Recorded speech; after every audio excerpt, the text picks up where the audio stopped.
Mga guys, install tayo ngayon ng floor matting, kulay gray na checker design. Ito yung sa harap. Natin baklas upuan niya mga guys. Tapos kinakabitan din natin yan ng cover na yun, oh. Ang harap pa lang ang nakakabitan mga guys. Ito upuan, ito sandalan. Ayan naman guys, kung gaano kalinis yan kapag pinalagyan nyo ng seat cover dito sa amin. Kasama yan guys, tambol. Ayan, tambol. Kasama yan sa ginagawa natin ng floor matting. Yan naman kung gaano kakintab yan. At may matapon na tubig dyan guys, hindi siya ma-absorb sa lalim, kaya hindi babaho yung ano nyo, flooring nyo. Yan naman guys, video ulit natin mamaya. Nabalik na yung upuan dito sa harap. Napakaganda na, may seat cover na mga guys. Ayan, ganda rito yung design. Pinakamabinda to sa mga van. Meron na rin matting dito. Napakalinis na. Napakagandang na mga guys. Yan. Napakaganda. Ayun mga guys. Gusto nyo pagawa ng ganyan guys, message lang kayo sa aming Facebook page, Lord's Garage Auto Upholstery.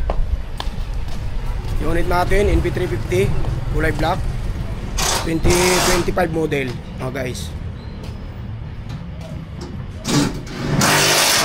Nabalik lang yung upuan dyan dahil lalagyan din ng seat cover yan mga guys.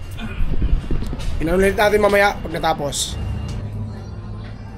Malapit na matapos. Mayroon tayong seat cover dito. Mayroon ng headrest guys. Ayan, doon na lang kinakabit. Apat na headrest. Napakaganda na ng unit na yun mga guys. Nabitan natin yan ng floor matting, medyo makalat pa. Ayan guys, makita nyo mamaya kapag natapos na. Nabitan din pala natin to ng headrest dito sa likod, clip type, tatlo. Ayan guys, tatlo.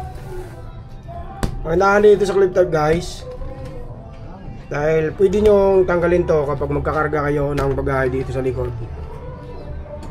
Pwede siyang tanggalin, pwede nyo ibalik kapag marami kayong sakay na pasahero. Ayan guys, ayun ulit natin. Ayan guys, tapos na tayo mag-install. Engine cover na lang, nakabit ni Kimi, the birthday boy. Birthday to, boss ha? Baka birthday ngayon nag-install. Guys ha, 3 pieces na clip type headrest. Labas. Tapos medyo madilim lang, seat cover natin na install. Tapos headrest 6 pieces. Bale 9 pieces lahat headrest na kinabit natin. Lahat si Vans. Ayan ang seat cover. Tingnan nyo naman, napakasulit.